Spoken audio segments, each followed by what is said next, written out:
I'm going to call to order Board of Trustees of the Batavia Public Library District regular meeting, 15th of October. Stand and take the pledge. I pledge allegiance to the flag of the United States of America and to the republic for which it stands, one nation, under God, indivisible, with liberty and justice for all. Daniel, will you call the roll? Yes, Blodgett, Colada. Here. Garrett, Larson, Here. McKenzie, Russo, here, Smith. Here. Thank you, Daniel. Item number 4, comments from the audience. Any comments?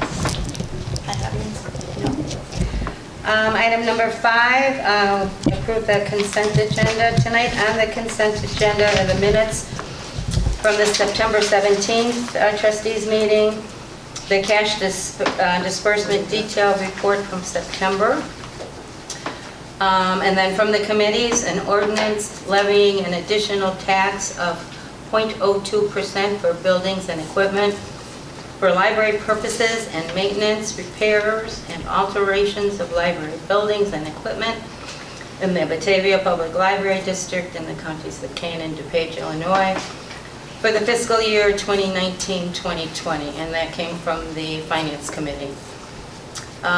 Also, a resolution approving and authorizing the library director to execute an application for a 2019-2020 per capita grant, and that's through the Illinois State Library. Item 3, a resolution determining the amount of money estimated to be necessary to be raised by the tax levy, and again, that came from the Finance Committee. Item 4, a resolution adopting a policy on nursing mothers in the workplace, that came from the Policy Committee. And then our insurance policies, which are a business package, automobile, commercial liability, umbrella, workers' comp, that came from the Standing Committee on Finance. Quite a lot on the consent agenda tonight. Is there anything that any trustee would like to be taken off the consent agenda? No. Move to approve the agenda, the consent agenda. I'll second. Okay, and for that we need a roll call vote. Blodgett, Colada, Aye. Larson, Aye. Garrett, McKenzie, Russo, aye, Smith, aye. Aye. All right, thank you, Danny. Item number 6, we need to approve the agenda. Okay, I move to approve the agenda. I'll second. Okay, all in favor? Aye. Aye. And then item 7, to educate the board tonight. We have Pat Leonard here, who is the manager of promotional services, and she is going to show us our new and beautiful website. And these are just the things that we are responsible for.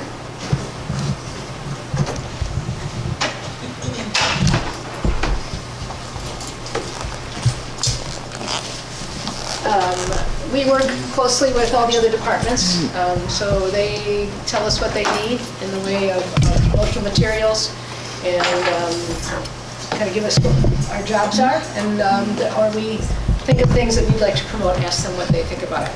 So we do bookmarks and brochures. I'm just going to give like one little example of things because we do hundreds. The digital displays, those are the displays on the TVs that are in the library, and also we reuse them for the website. And we do all the signage, so anywhere you're seeing a sign, that's coming from us. We do flyers, so the 8.5 by 11s that you see out in the hallway and on the walls. We probably create 30 to 40 of those every single month. And then the big posters, the large posters that advertise some of the bigger events. Some of them are outside, some of them are up on the walls, the new Lyceum posters. We design. Hans designs the banners. We just recently had our library card sign-up banner out. These are the ones we've had now for 2 years for Summer Reading Club. And we didn't produce those in-house. We design them in-house and then send them out to have them actually made. We do a lot of photographs. We take them of anything that's going on in the library to use for the website, for print materials, our newsletters, social media.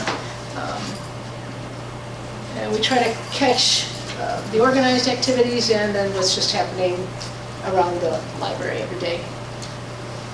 One thing we have been doing for the last year and a half is building a good archive of photos. So we want to have, if we need a photo that shows preschool story time, we now have an archive of people, and we also want an archive of preschoolers that are in summer clothing, fall clothing, winter clothing. So we've been building that up for a year and a half. So we've got a huge one. We try to get every activity that we're doing in the library. We also have a subscription that George okayed about a year ago to the Adobe stock photo, and that allows us to have professional photos to use for print materials and things. And we pull down maybe 30 of those every month, and then we archive those. So we have a library all divided up. And then some of the other staff, like Joanne's staff, they like to do their own flyers sometimes, and also use those. So that's been a good thing that we've got going. On the print side, besides the brochures and things like that, we do the press releases in the promotional services department, a monthly column for the Kane County Chronicle newspaper, and then online calendars in many places, newspapers and magazines, and get a lot of different places where we can put our events, which is great now. We're also on television, so for the library I write 2 scripts, and I'm on BATV twice a month promoting our events. And of course then in Neighbors Magazine we have 8 pages of our events, George's column, another column that I write, and a little column from the Friends. Right now we do 6 different newsletters per month. Well, not all of them per month. New Lyceum is only quarterly. Pachacacha is only quarterly. And Genealogy, Sundays on Stage, the adult and the kids newsletters. So we've divided it up to go out to different audiences that get a better response rate that way. All right. So any questions? Otherwise we'll go ahead and look at the website.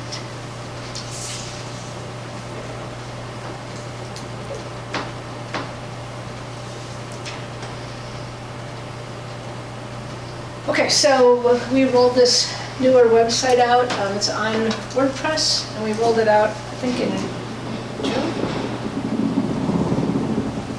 So the big difference is that it's in WordPress, so it's easier to work on. And we also now have some of our staff, actually, George takes care of some pages, and Stacy's group takes care of some of their own pages, which is very helpful. And it's good to get that input from other staff members. The big difference that we wanted to do for this design was to make it much more user-friendly. We have an excellent search function, which is really easy to find anything on the website now. The menus are an expanded menu that stays up there so that you can see and look at it to decide where you want to go. We've had very good feedback over the past couple months that people are finding what they need to find, and they're happy with the new website.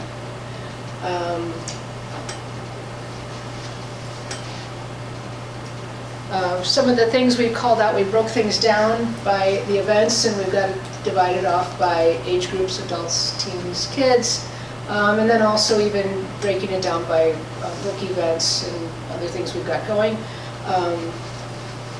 The materials we broke down not only by our normal things, but we really wanted to highlight the fact that we have a lot of downloadable, streamable materials now with ebooks, audiobooks, movies, music. So we wanted to really highlight that and let people get there. The newest one is the surprising things, which it's library things, but we're not sure people yet get that. So right now we're just going with, is it going there? Well, might have to talk to Hans about that. It should go to our page with our cake pans and book, bike locks, and anything else yet? bags in there? I don't think so yet. So, research and learning. We have our classes, genealogy, we've got a lot of things underneath there. But the nice thing is that the research, I'm not very good at this kind of mouse.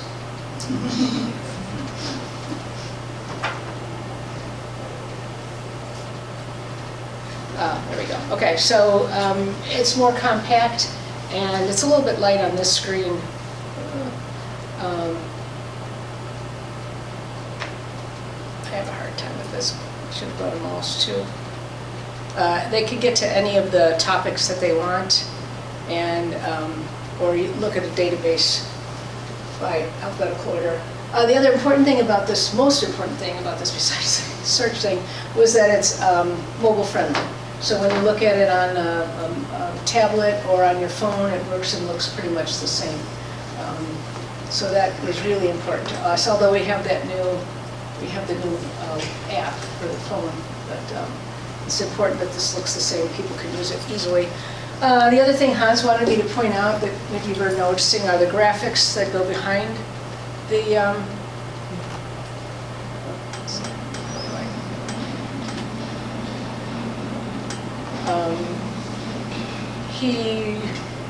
Hans designed this. He really wanted the graphics to kind of speak before people had to read the page, and he's used a lot of different demographics for the people there to try to let people see that they're included in the library and in our website.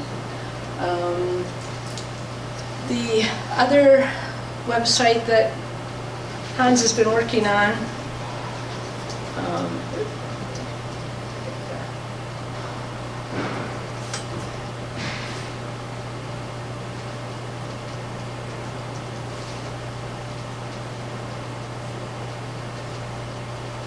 is the Batavia history site, which we also had to move when we moved the website off the old hosting company. And so he's been working to bring all those materials, all the files, onto this new website, and it's almost ready to be linked up to the library website, he said. And again, I like the bright use of colors and photos that he's used to make people become engaged with the website. Any questions? Okay, that's all I have then. Just want to congratulate you and Hans for a really well website. I think I mentioned this one before when it first rolled out. I went on and I found what I was looking for. Well, thank you. Thank you, Pat. All right. You gotta get back to your spot. Yeah. Thank you, Stacy. I got Oh. it. Michael. Could I just leave it? Yeah, thanks, Michelle.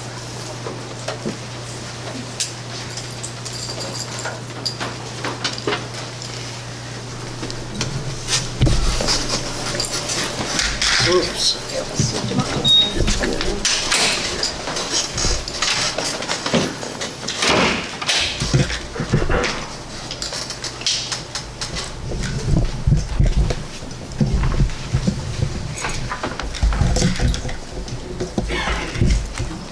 It's okay. Okay, we're all set? Okay. Item A, financial reports. Joe? I am not going to give comments unless there are any questions, but I'm going to defer to the auditor, Michael Navarro, from the Waterback and Palmer, who is here tonight to present to you the audit. Okay. Michael? Hi, good afternoon, everybody. So yeah, my name is Mike Delvaya with auditor with Lauterbach and Amon. I've had the pleasure of working with Joe in the library here the last 3 years or so. So to start with, I just want to thank Joe and the team. Every year when I come out for the audit, you know, the material that's ready for me, the hospitality I have while I'm here is always great. And you're one of my only libraries with a coffee shop in it, so it's always a pleasure getting to see what the new coffee of the year is when I come out. So start with that. So I'm just going to go ahead and do a brief overview of kind of the audit for the year. I'm going to keep it pretty brief and high level. If you have questions while I'm, speaking, please feel free to interrupt me. I'll open it up for questions at the end as well. So starting with the larger packet that we have, this is the actual audit financial report. And so right when we pass the table of contents, we come to the auditor's report, or the auditor's letter. Basically, what you can take away from this is we've issued the library an unmodified opinion, and in the audit world, that's the highest level of opinion that we can issue for an audit. If you care to read it, go ahead. Following the letter is the management discussion and analysis. We like to say that that's a high-level executive overview of the financials for the year. It's the financials for the year laid out kind of in plain terms without actually just looking at the financial, reports themselves. So following the MD&A section, we come to the basic financial statements. So if you meet me on page 17. So page 17 begins our balance sheet for the typical governmental funds. So this is something that you're maybe more used to looking at, on a monthly basis or so. So here we have the general fund, our debt service fund, special reserve, and the non-major funds, which we'll cover at the back as well. So essentially on page 17, we're seeing the assets, the liabilities, and the fund balances. As you can see, the debt service is going to be zero all the way down the board. We did pay off that one GO bond this year as well. Following to page 19, this is the statement of revenue, expenditures, and change in fund balances for the governmental funds here. So from the third line from the bottom, we can see the change in fund balance. So we can see the general fund increase of the $43,000. Debt service fund, as we mentioned before, closed this year. So basically we paid off what we had left in it. And then you can see, I think it's the fourth or fifth line from the bottom, the transfer out of that fund. Basically after we made that final payment, we transferred what was left over to the general fund. Then the special reserves, we can see we had a large transfer in for the year, and then the non-majors as well. So really the only one that we saw a decrease in was the debt service, and as we know, that's self-explanatory for what caused that.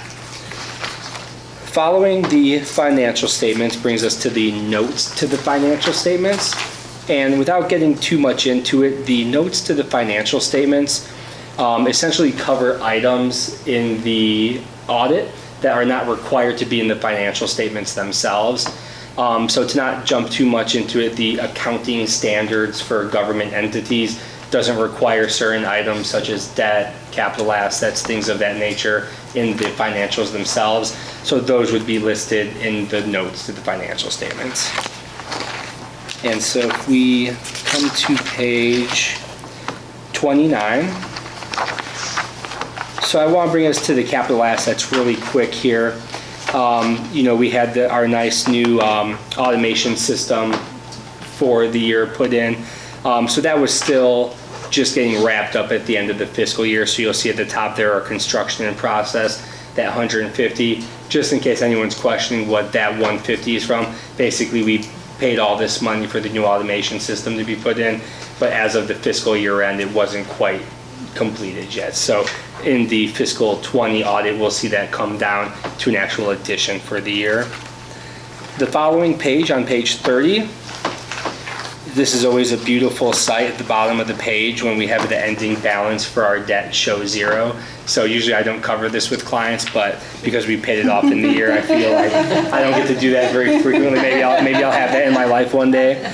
So yes, like I said, just want to show that, we paid off the GO bond there as well. So that's why these are shown in the notes, the financial statements, and not the actual governmental fund type that we saw earlier on. Following the notes, coming to page, let's go to page 48.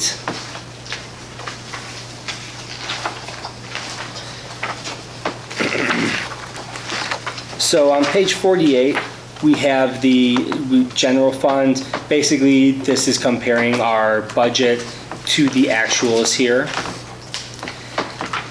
And so, so for the general fund, we can see the budget to actuals.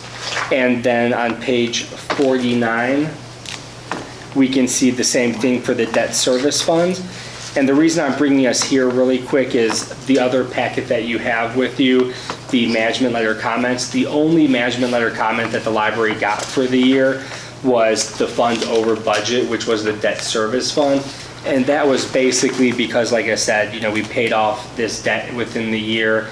And so just how that was budgeted for, led to the debt service fund being over budget in the year, which led to the management letter comments. Whether it's $1 over or 500,000 over, these type of management letters are issued.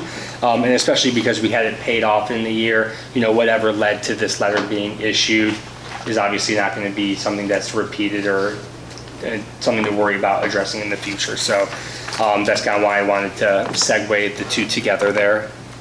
Let me ask you a quick question. Yeah. How does that 438 come to page 49? The 438,000? So if you were to look at right about the middle, the total expenditures there, if you take that actual 715,575 minus that, which I confirmed on my calculator before I came in. So I was like, yeah, because the report writers are the ones who get to put all this together, and so especially when we see funds over under budget, we're giving management letter comments for them. Like I said, even if it's $1 over, we give those type of comments for. So that's basically how that came alive. So I guess this question is, Joe, why didn't we budget? We knew we were going to pay it off, didn't we? It's just, Did we not? I guess, was that just an oversight on our part? No, there was a fund balance that had accumulated, I think, was the issue, and we have carefully budgeted and followed the bond attorney's chart for the last 20 years, and but a fund balance built up because of the way the county levies the funds and because of interest. So we didn't have to use. Well, and you don't. You didn't have to budget the whole. Well, you don't budget. It became like a reserve balance Yeah. in that fund, and we don't really budget the reserve balance. I Yeah. totally agree. And if you saw at the beginning as well, we had a transfer out Right, of the right, debt right. service to the general Right. fund. And when we have these type of restricted funds, like the debt service fund, you never transfer out of those funds. Only in rare instances like this where it's closing because the debt's paid off. And so as George mentioned, basically we had a fund balance built up in the Gotcha. debt service. And so to be under budget, it's kind of, it's a good thing. We had this fund balance, hey, it's good, we paid less. And I think that's probably what happened too, is when we were budgeting for it, we knew that fund balance was in place. And so yeah. You may recall the board adopted 2 different ordinances to take care of that fund so we could get it all out of it. Yeah. Yeah, we don't take it lightly when we see clients transferring out of restricted type funds as well. So, okay, so now going to page 51 here. Now we come to the non-major governmental funds. So these are the special revenue type funds that we levy for as well. So we have the IMRF, FICA, building equipment, risk management, audit, development, publications, and working cash. So same thing here. On these pages, we have the assets, liabilities, and the fund balances. The following pages, 53, 54, these are the changes in fund balances for the year as well. And this is basically a beautiful looking fund balances, if I could say. I do like 30 libraries a year for audits. And so this is a big topic that a lot of them touch base on, because in the grand scheme of things, these type of special revenue funds, we're more or less looking to net to zero. You know, we want to levy for what we plan on spending. And so having, you know, relatively lower to healthy fund balances in these is perfect. We're using these funds exactly what they should be used for. We're not accumulating large fund balances, you know, in 2 or 3 year excess of what we would expect to be using them for. So like I said, the net change in fund balances, the ending fund balances, these are all very healthy and exactly where we would expect to see them, you know, for a library. So, okay, so that is actually all I have planned to go over for the audit. The management letter comment, we covered the only one that was issued for the year with the debt service budget there. So at this point, that's actually all I have. Are there any other questions, comments? My only. Yeah, of course. No, of course, yeah. Ever, so I just want to make sure, Joe, were you okay with the recommendation, or do we want to write something in there, or can we write something in there describing why? So what's going to happen? With the pay down of the debt or something? Yeah, so what happens, and I'll let you know, is I see where you're coming from. No one likes having, you know, something like this on here. Basically what would happen is whenever we issue a management letter comment, it's issued the first year, and next year this would be on here again, saying the library has satisfied this and this will be removed in going forward. So basically we put it on once to show, you know, that the letter happened, and then the following year when it's addressed, say this prior comment has been addressed and will be removed going forward then. And unfortunately, there's not a responses section, you know. As much as you'd like, we're probably better off without it, but, you know. He tried. He did. Well, I guess my only question is not really on the response section, but on the recommendation section, because it's not really, we understand the cause of it. Like, your recommendation is to understand the cause of it. We know what caused it. I think, and you know, I can't speak too definitively on it, but I think kind of the explanation that we had earlier is the long, detailed version, you know, and so to include something like that here would probably be a little more, you know, it's not like you guys approved going over or approved having that large excess that may cause something like this. We did, yeah. But I 100% see where you're coming from with it. So, and like I said, Joe did try to talk with us about it as well. So at least it's not, you're not one of my clients that had $1 over and it's on there, you know, so you guys really earned it. Sorry, that didn't come out well. Never mind. Next topic. And of course, you know, if you guys have questions going forward, you know, please feel free to reach out to Joe with any questions.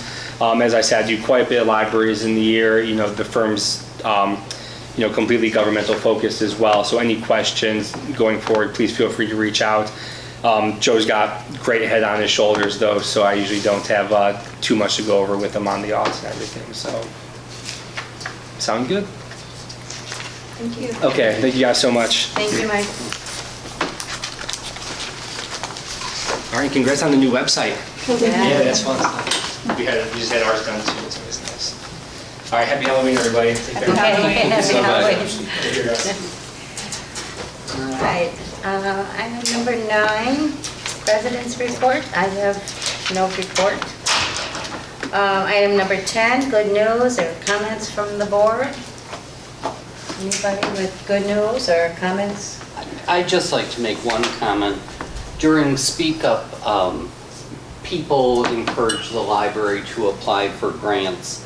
And one of the things that we did in the consent agenda was authorize George to apply for the per capita grant. And that's an important grant for the library. It's based on the census population of the district. And it's $1.25 per capita, which is a little over $33,000. And that money can be used for a lot of different things, but has helped us get some electronic things, new services. So I just wanted to note that we are applying for those grants. Very good, thank you, Daniel. Anyone else?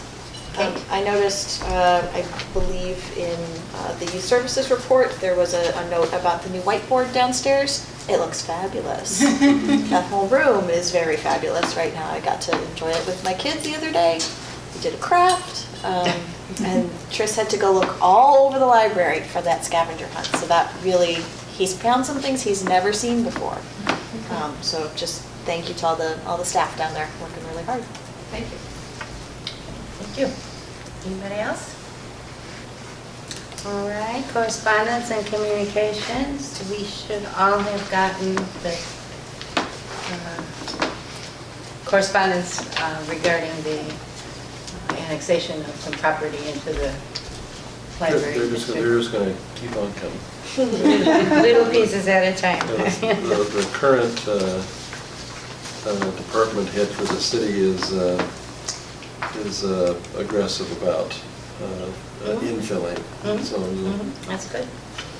Also, in your packets, there was an article that George included from the Sun-Times regarding the Chicago Library's dropping late fees. It's a very interesting article. I thought it was very well written.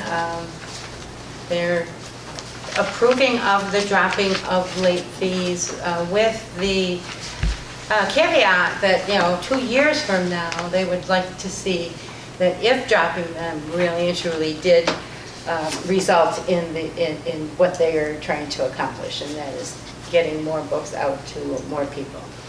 As a result of that article, on your tables this evening, you should have had another green paper.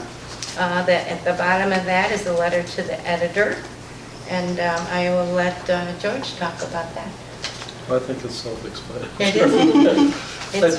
We have, well, in a nutshell, Batavia has a philosophy that embraces not only a high-touch level of personal service, but we believe in good stewardship on the part of the board and employees, and also responsibility, personal responsibility, our responsibility to provide, that kind of service, and also there's almost like a social contract with our patrons. Libraries have always had that social contract. So I felt strongly motivated to just express that. And to my surprise, they published it. They published it on Sunday. Well, it turns out it was online on Sunday, but in the paper on Monday. But Oh, okay. whatever. Let me get a chance, read it over. It's interesting. The other thing, correspondence-wise, is a little update flyer or information from Batavia Counts. They are inviting everyone to a meeting on November 14th at 7 p.m. to understand the importance of the census, and I expect, Joanne, you may want to correct me, but you may be looking for some volunteers at that meeting? Yes. Organization, or primarily organizational partners. Uh-huh, And individual volunteers probably a little later, a little later, okay. Okay, but I will talk about that. okay, well, thanks for that, for the update there. That's all I have. Anybody else have correspondence or communications to discuss? All right, item 12, directors and librarians reports. And there's a report, of course, in your packets, and I trust that Stacy will talk about the upcoming New Lyceum Lecture Series. We're just a week and 2 days away from the Pachakacha Night, and our first one in collaboration with the Park District, and just 2 final events with the year of Mark Twain in Batavia. So we've had a very exciting year and a lot of activities, and we'll have the selfies in Old Batavia outside with Mark Twain up through the end of the year, and we still have plenty of mini marks for those that have not yet taken their mini mark with them all over the world. He really has traveled all over the world, which is exciting. I included a couple different types of graphs relating to some of our statistical reports, just to give a snapshot over time on the number of items we've checked out. The bump you see in 2015, 2016 is when we started automatic renewals, so we actually saw a little bump back up there. So we're mirroring most libraries now with relatively flat, slight decline. What we're losing in some of our formerly very popular collections, such as DVDs and things like that, we're not seeing a comparable uptick in all the electronic materials. As popular as downloadables and ebooks and things are, it's still a relatively small percentage of what we do. So I didn't break all that out on here. I was just showing sort of the trend over time. The number of visits from year to year, again, the graph looks like a bigger decline than it actually has been because the chart starts at 230,000 a year. So we've been staying pretty much in a particular range of between 250 and about 285,000 a year.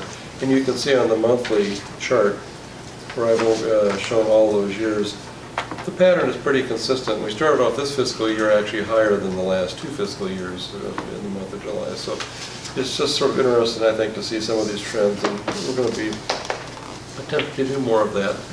I know Joanne and Stacy have been doing some of that in their reports as well, just to take different looks at what we're doing. It sounded, when you were talking about the number of items checked out per year, it sounded to me like you're able to dive deeper into this data and find what categories of items. We can, yeah, because you'll notice on the way we break down the circulation report, we have always provided enough detail so that we can drill deeper if we need to. So one thing that, to me, the biggest single item type decline really has been DVDs, I think. That's under non-print. Compact discs have had a decline, but not quite as drastic, and we'll graph that out for you in the next one or two. Going this fiscal, it doesn't make much sense in the current fiscal year because we only got 3 months data, but those kind of things show sort of societal trends. It's not like people are not checking them out, but there has been a decline over the last, I would say, 10 years, in some of these item types. And we've actually gotten rid of, do we have any VHS tapes and view services anymore, Joanne, or are those all gone? Yeah, so VHS, which was here when I started, is gone, and most of the cassette tapes are gone. I'm not sure if we still have any books on tape downstairs with those. I don't think we have any cassette tapes upstairs, do we, Stacy? Yeah, so very popular formats that are slowly going away. Canopy has just about doubled in the last couple of months, which is Canopy is awesome. very popular. Yeah, and, it's very exciting. Getting a lot of good feedback on that. Yeah, I think Considering it didn't start until June, July, somewhere around there. Very recent. We're on the fiscal year. Yeah. Well, hopefully what we'll see is that with our changing ways of kind of getting media out there with like Canopy, we'll see that we'll take over some of the decline from DVDs or outdated technology, and we just need to make sure we're keeping up with those technologies and doing different things like the cake pans and other things that they can check out, and the Canopy and the apps and And everything knowing else. that they can check those out. Yeah, Right, exactly. right. That Exactly. gap between what we offer and what people know we offer. No, I like the graph. It was really Yeah. easy to, graph is really, really and I think Graphs are good. Graphs are good. Yeah. Are we Simple is noticing, good. I didn't sit down and run the numbers, although I'm wishing I had now. Are we seeing a similar percentage decrease year over year in visits versus materials checked out? Like, are those tracking kind of consistently with each other, or is it? No, and my sense is, without having really torn that apart lately is that no. That there's, I think, been probably more of a percentage decline in checkouts than there has been in visitors. Really? That would have been my instinct as well, that people still want to come and participate here and do things, but. The interesting thing is our visitor count, our visit count, we count at the gates as you go after the lobby. So that visit count does not count people coming in the front door. So the cafe and the meeting room statistics, so we almost, but a percentage of people that use the cafe or go to public events or outside functions that we host here do come in the library, so some of them get counted. Well, right, but like sometimes I don't go all the way into the library at the board Right. meeting. Or, you Right, know, or right. at the Or for a new events, lyceum, yeah. I'm going to tonight. So- I know, like check in, check out. Yeah, our visit, What that's is the right. challenge of counting people at this exterior door? We actually, finding the right device that Okay. does it. We actually, a number of years ago, one of my missions at the American Library Association conference in the exhibit hall was to, and so we did some searching online as well, was to find and vet different kinds of people counters. Mm-hmm. And we had one that we purchased and installed at the front door and at the meeting room and then on the inside. And the count from that piece of technology was less than what the gates were telling us, which means that it was not really, it was the kind of thing that instead of, counting as you walk through the gate, which we basically take the total number and divide by 2, and then we have a good approximation of how many people use the library. This was a different technology, and I think that was mounted higher and sort of looking down on the number of people coming in. And I think it was like not distinguishing, people going through at the same time. So after several months of working with that, we decided it was wrong. I mean, we knew it was wrong. So we haven't found anything really good to replace it, short of, I suppose some kind of a electric I-beam, which is what it was, in fact, at the very front door, and then other things further on. It's sort of frustrating we can't find a better way of doing that, but it's, so that count is just flat out lower. You can have high level of confidence we have more people coming to the library than our own statistics are telling us. Sure. And we just haven't Sure. found a good solution No, for but- that, yeah. As long long as as it's we have consistent. numbers. Although frankly, We sit next to each other. I hope it rubs off. our visit count is really quite high for a lot Yeah. of comparable libraries. So even if the Oh, number is yeah. low, it's like, No, it's the Yeah. decline, I think that we're, yeah. I'm just looking at, is it a worrying decline or is it very on par line? Yeah. Well, as you can see on the visit count, it looks like it's leveling off a little bit. I think it's going to fluctuate, a little bit from year to year, but we haven't seen a precipitous drop. It's really know. steady. Yeah. Even in particular months, we haven't seen like, This looks This steep, is like, Oh, but okay. it's yeah, like you from say, these 2 it's years, it's not. Yeah, but I small. mean, the I straight. tried a graph Radius, right. that had the Yeah. full It makes it look worse than mine. left-hand side, and it was too flat. Right. It didn't. Right. It didn't do anything. Yeah. so, well, we'll just keep That our would eye on have it. been a prettier picture. Well, it would have been. Great, We're doing flat. All right, good, thank you. something to keep in mind. But there's obviously quite a lot of stuff that is bringing people into the library, whether they're checking out materials or coming for programs. Absolutely. Our visitation numbers are really good. It'd be interesting sometime too to do a comparative look at other libraries our size, Yeah. and see what their There were visitation some- numbers are. There were some numbers in here for Recipro- usage statistics on the purple sheet. Yes. Reciprocal borrowing, Yeah, Aurora, which is Geneva, North Oh, Aurora, that's Sugar Grove. those are, But that's for 1 walk-in year. traffic But that's for between borrowing. libraries. Right, that's not, Oh, that's not their library statistics, right. It's what Never they're thinking, mind. they're using us. Yeah. I think it's Oh, they interesting should, how many right. people from Aurora come to Batavia Public Library. Aurora and Some the of- other surrounding communities, Oh, yeah. yeah, they definitely do, so. A nice central location, good for meetings. Well, we have the friendliest staff in And the we do. We sure do. And speaking of, Joanne? Sure. Okay. So Kate gave a nice introduction to one of the activities that's happening downstairs, our Harry Potter scavenger hunt, which was a big hit on Saturday when people were off of school. So I'll just send this around, you might be interested. We do have little things hiding around the library that children look for, and then write down what it is and come back and get the little official Harry Potter badge, and then are entered into a little prize drawing. And we have our annual bookmark contest going on for 1st through 5th graders.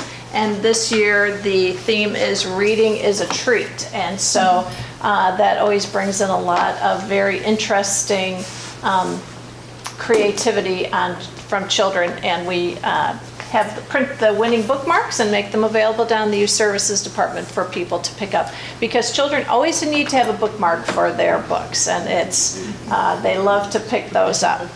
I did bring a little friend with me this evening. We saw him. And that he is just highlighting 3 of the big community events that the library is participating in upcoming. And he is here representing Bat Fest, which is October 26th. And again, we're doing our story time, hopefully in the reading garden if the weather is permitting. And Jen Connon is going to be hosting that event. I'll be her assistant this year. Kathleen Redmond is hosting our preschool fair. Again, this year we're offering it with Geneva Public Library, and it will be in our large meeting room on November 11th, and families can come and see many Batavia preschools that are both in the Batavia Library District and the Geneva Library District. And it's kind of a nice one-shot, one-stop shopping to look at several opportunities there. And on November 24th, I realize that's after the next meeting, but not too much, is the Celebration of Lights. And we are once again have been asked to do the holiday readings. And so if there's a board member who would like to read, I'm trying to remember who read last year. Okay. It's so fun. Like, you just feel so special. So Amanda was the host last year. I'll be the host this year. So anybody who would like to read, just let me know, and I would love to fit you in. I've already seen the fire chief, and he's already told me what book he wants to read, and he looks forward to it every year as well. And one more thing I wanted to mention program-wise is our late night at the library for 3rd, 4th, and 5th graders, which is coming up on November 15th. And that is one of 2 after-hours events we run for children.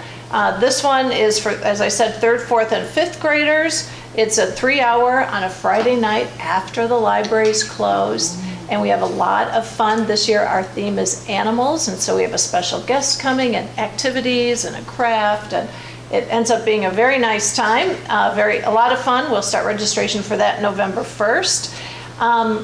And then our other one is in springtime. It's our middle school mystery night. For both of these events, we do, these are the only 2 events we do have a $3 charge for, and that's primarily just to cover the snacks and the food that we have at that event.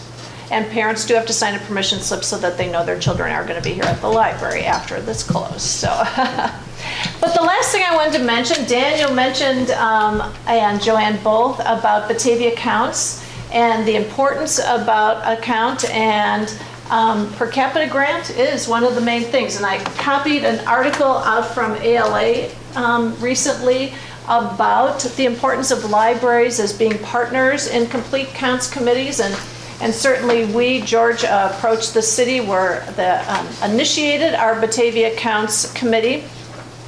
But I thought you might be interested in reading that article. We're doing many of those things, and we'll be doing most of those things before the end of the census comes around in spring. But I wanted to share with you our next step. Our committee has been meeting since July, and our next big event is the one that Joanne mentioned, is on November 14th, and it's where we're inviting other organizations. So we've sent out about 100 letters to other organizations, agencies, groups like mothers clubs. We've contacted Girl Scout troops, and we've invited a representative from each of those agencies to come to this meeting on November 14th to hear a few facts from a Census Bureau specialist partnership specialist, and to hear from a little panel of some Batavia agencies, such as the library, the school district, the city, the park district.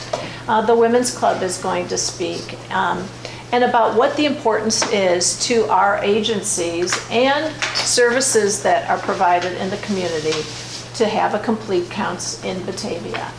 So George will be speaking, and I'm sure he'll be bringing up per capita grant dollars and the importance of that and the significance it means to all these agencies if we don't have a complete counts and we're losing, bringing dollars back to the community that have already paid in as taxes and bringing those back. So that meeting is happening on November 14th at 7 p.m. and we're hoping to inform these partners, and we're hoping that they will share then the message with their members, and we'll be sending out information as time goes on and sharing more things with them so that we can be filtering down from our partnerships, through our partnerships, to one-on-one individuals about the census. You are all welcome to attend if you'd like. We hope to have a kickoff after the first of the year, but if you would like to join us that evening, you'd be welcome to join us as well. And the committee is really working hard to make it a great event, so we're looking forward to that. We have any questions for me? Otherwise, I'll pass it on. I'll move my friends so then Stacy can come up. I just want, if you would pass this along to Ruth and congratulate her on her 25 years of service. Yes. That is an amazing. Ruth Arrett, Youth Services Assistant, 25 years here at the library. Wow. Ruth is currently the second tenured person, the second highest tenured person. There's only one person who's been at the library longer. We're fortunate to have her. Thank you. I just wanted to note on the Batavia counts thing, I like the change to the word resident rather than citizen. So whoever was in charge of that day, good job. Thank you, Joanne. You are welcome. Stacy? Thank you. A couple of updates. First, I'm going to send around two mention. We are delighted to have a new technology assistant to fill a vacancy that has been open since July. Michelle Hogmeyer, who has worked at the library as a page, has moved into our department as a technology assistant, and we're delighted to have her. Our patrons are going to be delighted too, because we've had a backlog of requests for technology coaching sessions. So she's up and running, and we're delighted to be able to fill those requests at a more rapid rate. It's one of those wonderful services that the library provides that happens in kind of a quiet way, one-on-one, where someone comes in, they're looking for help with a new tablet that they received, or they're wondering how they get those pictures off of their camera. All it takes is a Batavia Public Library card and an appointment, and a technology assistant will sit down one-on-one for an hour and help the person get to where they want to be. George mentioned the new Lyceum lecture series that's coming up November 6th, 7 o'clock. The presentation is called White Like Her, and it's presented by Gail Lukasik, who wrote a book by the same title, which has to do with race and family. We're looking forward to her presentation. I've sent around two handouts. One of them is Teen-tober. Christine, our teen librarian, put this together. It's an activity card for October. It used to be that Teen Read Week happened in October. Now it's a whole month called Teen-tober, and we are celebrating. So this is a list of different activities. Some are book related, some are library related, that teens can choose. They can do bingo. They can go for filling the whole card, or they can just go down, up, sideways. So we're excited to have that offer for teens. I'll quickly insert the Young Adult Library Services Association had a Teen Read Week in October and a Teen Tech Week in March, and they felt that they were not, putting enough energy into them separately. So this year, for the first time, they basically took both of them and put them together for a whole month, as Stacy said, called Teentober. There's a display back near the reference desk too to take a look at. The other handout is something I borrowed from a neighboring library that I was visiting, your office at the library. One of the things, as you were talking about library visitors who may or may not check out materials, I was thinking of all of the folks who come in to use Wi-Fi, who use the library as an auxiliary office. And this is just a nice little handout that we have available that outlines some of the services that are available for all of the folks who are using the library as office space. Some of them are entrepreneurs, some are starting a business, some are working from home and need a quiet place. They'll book a study room. They don't want the distractions. We hear all the stories at the reference desk, and we're able to accommodate a lot of different needs.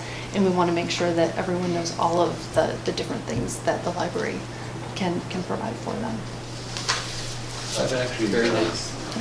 I've talked to some patrons when I'm out and about on the library, and if they're not busy, I don't want to disturb them obviously when they're working, but I've encountered several folks that are Batavians that may work in Chicago or one of the suburbs, like you do, and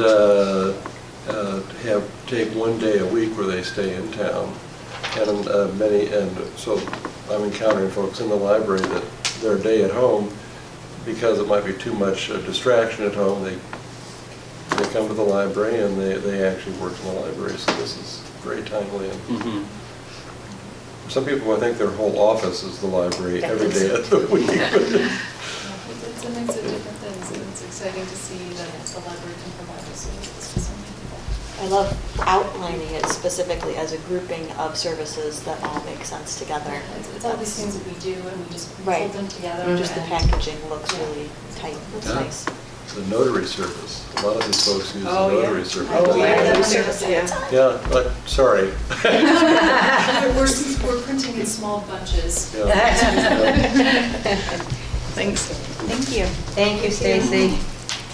Oh, I want to know what the Homesteads Men's Book Club is reading. I will ask them if I may share their list. Okay. That's a fun project that Lee and I have done. It's the third time. The thing that is fun about it is we get to talk. They're interested in reading fiction and nonfiction. We also are looking for things that are available in large print and in audio. So it's, by the time we clear all of those things and it's within the areas that they enjoy reading, it's a really fun challenge. So Lee and I put our heads together every year and put together a nice big list, and then they pick from that list and request books that then Talk to the next time I need a Come and talk to us. Like illustrating. I don't need the large print, but book on tape would be great. Okay, item 13, committees, reports. The first one is the Standing Committee on Facilities. I have that somewhere. It's here. I chaired that this past month, so, okay, if I do the Please. report? Okay. The first thing that we talked about, we ended up tabling because our chairperson was not there, and that is a scheduling change, possibly changing the time for facilities versus outreach. We talked about collaborative technology for a group study room, and that was deferred to the next meeting because we did not have adequate pricing available yet. The annual schedule of capital projects is on the agenda tonight, so we will be talking about that. We spent some time talking some more about the electric vehicle charging station, and again, that was more of a status report. It's an ongoing project that we're working on. And then quite a few future agenda items were just kind of discussed, not in depth, but we talked about the master plan. Of course, there will be an RFQ going out soon to get that squared away.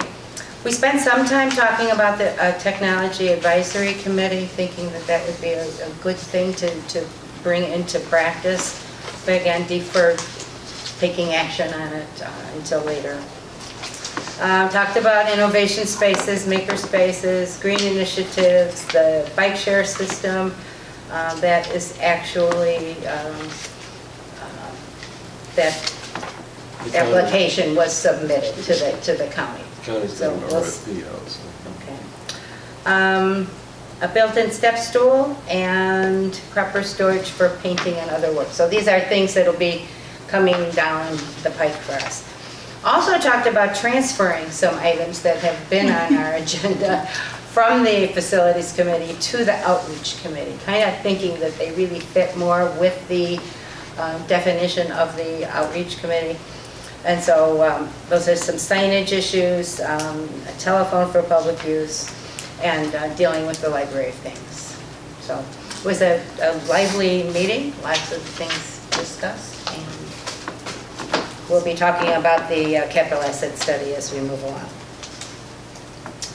All right, the Standing Committee on Finance, Jennifer? Yep, so we did have a meeting earlier this month.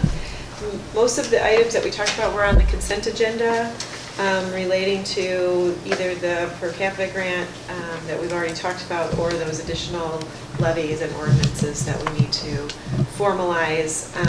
But it was a fairly straightforward meeting, and we're all good with the consent agenda. Okay, thank you. Outreach. Mike is not here, so I either, both of you are on outreach. Do you want, anybody want to just talk briefly about it? We did a quick organizational priority setting, and we're gathering some data, and we'll be doing more next month. Okay, thank you, Daniel.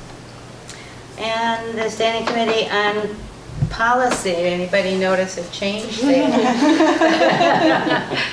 We have decided to change the name of that committee from services to policy, since we all pretty much agreed services did not make all that much sense for what the committee is actually responsible for.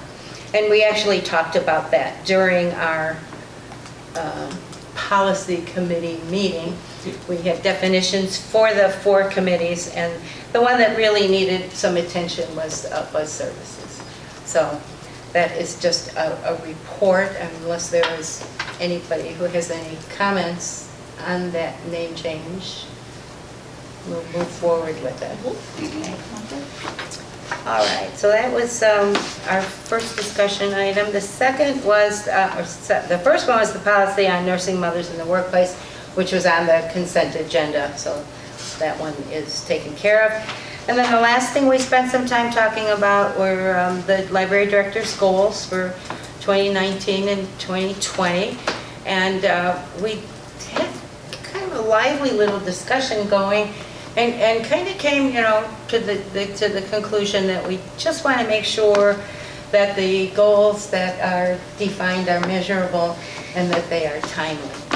So we have a lot of input this year. We have input from the 360. We have input from the staff satisfaction survey. And we also have some input from myself, kind of meeting with some of George's direct reports.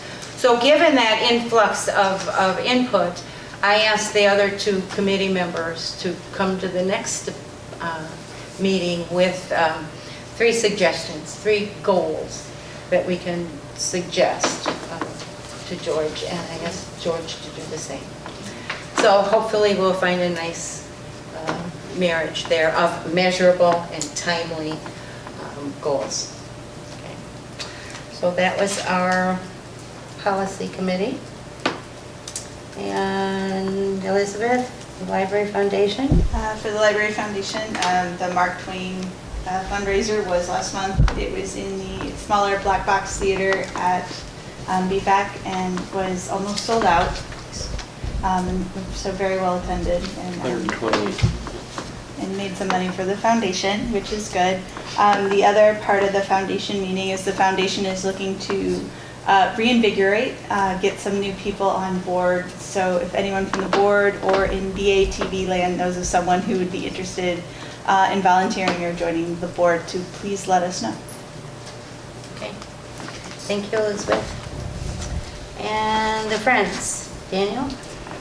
The Friends at their last meeting approved a number of projects for the library. And so their support for the library this year was $21,339, which is a phenomenal amount of contribution that helps with programs such as One Book, One Batavia, and summer reading, winter reading.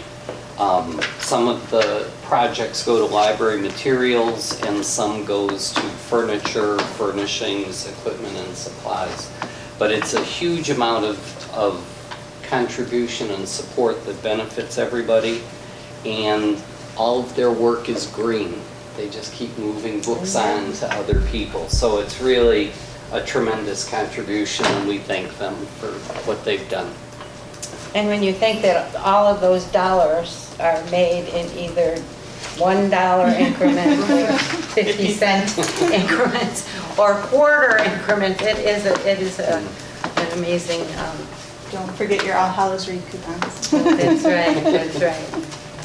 Joanne, may I say one thing with the Friends as well? Sure. The whiteboard that Kate mentioned came from the Friends and was being heavily written on my way up here to the meeting tonight. And we had several other things as well, some games that for YS, and a new light board which will be coming out in our observation station. And as Daniel said, the reading clubs and our science and art fair are always sponsored by the Friends as well. But I actually stopped to mention that we will be recognizing the Friends. The week of October 23rd is National Friends Week, National Recognition of Library Friends. And on Wednesday, the 23rd of October, I believe it's from 11 to 1, we'll be having a little open house and cookies here in honor of our friends. And so we're inviting anybody to come in who's visiting the library to come in, and hopefully some of our friends will be here, and people can say thank you to the Friends, or maybe consider joining the Friends. Get some new friends. That's right. So I just wanted to mention that. All right, thank you, Joanne. And let's see, Batavia, BATV, Pat, she had a report in our packets. Very detailed. Very detailed, very nice report. Very nice report, yeah. All right, item 14 is the annual schedule of capital projects. This is coming out of the facilities committee. This is this spreadsheet looking. And we are now in year 3 of the capital asset study, so that is what we are looking at. I hope y'all had a chance to look it over. So if there are any questions or... The format is just very nice for seeing what's ahead. And it is nice too that as of last year, we had adopted a ongoing cycle of redoing it and bringing to the board the projects for that year. So I think I saw that somewhere. It's in the cover report. I repeated the little chart here. Oh, okay. And we added the final, we've got a column now for the final cost and an over-under amount. So we can get sort of a running snapshot of how the budget's looking. Saved a lot of money on the parking. We sure did. Go ahead. At what point will those arrows go away and we'll just see those? The next version of this, that was brought up at the last committee. So yes. There's a plan for that. All I want to know is there's a plan for that. We have a plan for that. Right, because those ones that have the arrows, like in 1920, they're not budgeted for. They're moving over. Right, they're moving over, so they're not budgeted for. And the reason it wasn't, they weren't removed and removed yet was because coming out of committee, the board adopting in some fashion this basically, is like the cue, okay, this is okay, we'll just move this over and get rid of it.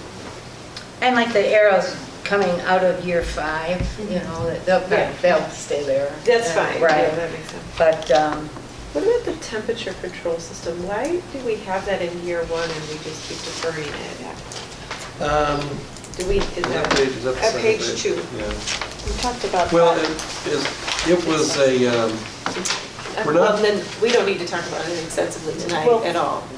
From what I understand, we're not necessarily, that there are a couple of factors that we are upgrading I see. now Right. that I are see. part of the temperature control system, and if we do those fixes now, We don't have the to. rest of the system should be durable for an extended period. Am I getting Okay. that correctly? And a lot of it was software, Right. you know. we Which think, is yeah. What we're gonna be Right. fixing. That number in year one was something that we didn't actually catch, although we caught it enough after the report was done to tell the board that we had done some work in 2011, 2012 that we didn't think it was reflected. And in some ways, it's many of these numbers are a just in case. You know, they say this, we anticipate that you may need to do this. And so we've already, as pointed out, we have done a couple projects which, the control system software update is now complete. And they're working on the VAV actuators, so, yeah, so. And in the committee, we continually say what we're looking at here is a tool. Right. It's not gospel. It's not, Absolutely. we have to, do this because it is in that column. Right, no, And for so, sure. yeah. And there's so much, I like this format because there is so much that it helps the facilities manager, it helps me, probably helps, Joe and others, who have to deal with this to get a picture, a snapshot of, okay, what in fact are we looking at coming up? And because there's so many different things around the building and the property, there's a lot to track. And there can always be a surprise. But I know last year we talked about making sure that the facilities committee had this to the board so that the finance committee would be aware of what's coming down the pike for the year. Right. And I think now that we have this kind of process in place, you can be sure that that will happen yearly. Perfect. Yeah. I would really love to see a clean draft at the start of a fiscal year. Yeah. Not the errors, not the moving, not the notes about this is new, this is like, I just want a clean, this is what's on the docket right now. And budgeted for. Yes. I think so Yes. if we're saying this is on the docket, we can tie that right back to Joe's budget. That would be awesome. Some of this are recommendations that I'm making based upon the plan and based upon current conditions. So as we move through 3 years of a capital asset plan, there may be things like we determined with the roofing, we got a free roofing evaluation from NIR that told us we really didn't need to have the money here. So some of this is flat out, this is what the plan is saying, this is what we're planning on doing, and some of it is the director coming to you and saying that I don't think we need to do that at this time. So Yeah, that's fine. yeah, I'll try to balance the two. Deferring. Changes in Yeah. minutes, and it should be a living document right up until the part where we bring it to the board. But I think whatever we present to the board, out of that should Okay. be a That living makes Oh, I document. see what you're saying. No, I was thinking. Right. Yeah, that- keep it living, and then Right. with the board, Yeah. we'll see, this is what we've all, Right. this is the And next. we talked one. about that, having a report, simpler. This is really good. Yeah. I really just just. Yeah, I think we've made a lot of progress. Holy with smokes, this. you guys, yeah. And I know Kathy Mofer, she told me she walks, this is part of her life. Well, good, that's, That's yeah. pocket all the time. She walked around with it. She does. Yeah. That's what she told me, So now, do we need a voice vote on accepting that? You can vote on it, you can just say that you're happy with it and we'll move forward with it. I mean, it's Like we said, it's a living document, and nothing on it is cast in concrete, so I mean, The And we don't have to act on anything in there today, so Right, I right. Yeah, the board's policy, the policy that you adopted just says, the library director shall recommend a schedule of capital projects to the Standing Committee on Facilities for review and recommendation of the Board of Trustees during the first quarter, that is July to September of each fiscal year. And we started this in September. But it doesn't say you have to approve it, but I think, you've already told me some things you want to see different. But you can adopt it formally, or you can just keep it the way it is, whatever, it's the board's decision. Any I think we accept it opinions? as a living document and I agree also, especially because it's a fluid document. It's not going to stay the same. Alrighty, so item 15, future agenda items. That's George's report showing us what's coming down the pike. I suspect next meeting we'll vote on whether to meet in December or not. I think other. And we discussed that in November. There will also be the public hearing for the levy. We'll start Right. off next month. And item 16 is just some information for you, next meetings and events. So I think what I need. Motion to adjourn. All right. Second. All right, all in favor? Aye. Thank you very much.